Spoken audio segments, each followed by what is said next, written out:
Oasis Audio presents Basil and the Lost Colony by Titus. Read for you by Ralph Lister.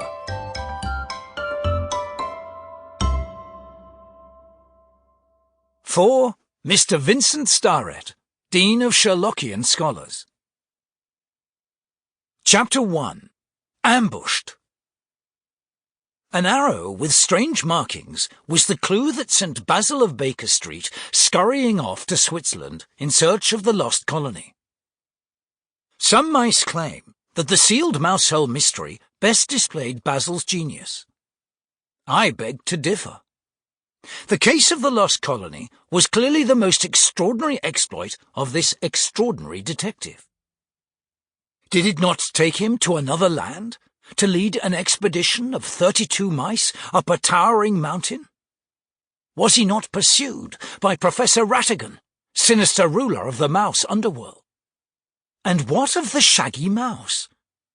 Were it not for Basil, the giant creature might never have...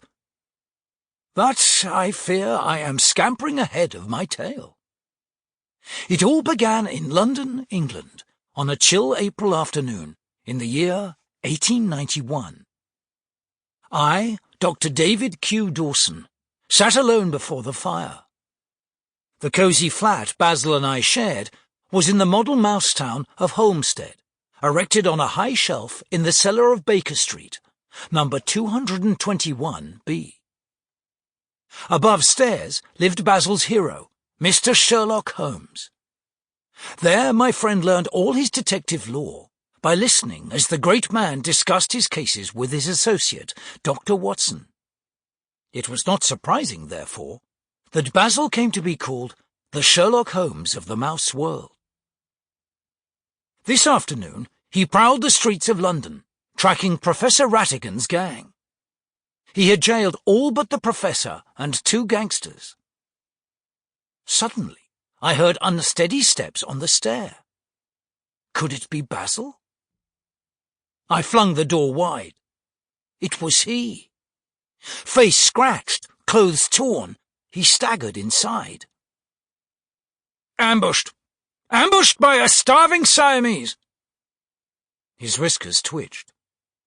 I turned a corner on Stilton Square, and 2 blue eyes met mine. A voice said, "Basil of Baker Street, I presume." I nodded. "I've been expecting you," said the Siamese softly.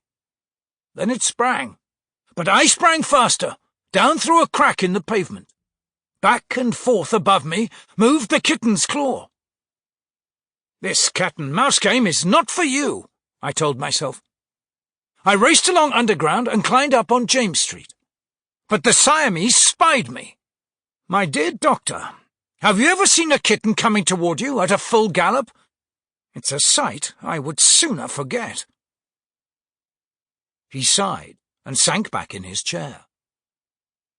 "End the suspense, Basil. How did you escape?" He winked. "I didn't. The cat ate me." "Stop joking, Basil. What did you do?"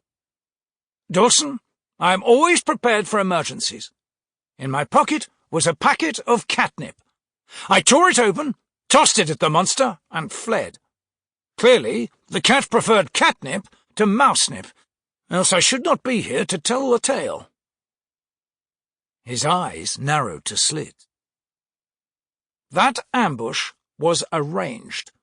In all England, there is only one mouse who can bargain safely with cats, only one mouse who owns a suit of armour. The villainous Professor Ratigan." "Armour stolen from the British Mousemopolitan Museum," said I. "It's a pity that this brilliant Radcliffe graduate chose a life of crime. You've been trailing him and his gang for weeks, and you're exhausted. Let the police finish the job. The International Society of Mouse Mountaineers meets in Switzerland next week. Climbing an Alp or 2 will make a new mouse of you." "No doubt, Dawson. But the old one will have to do.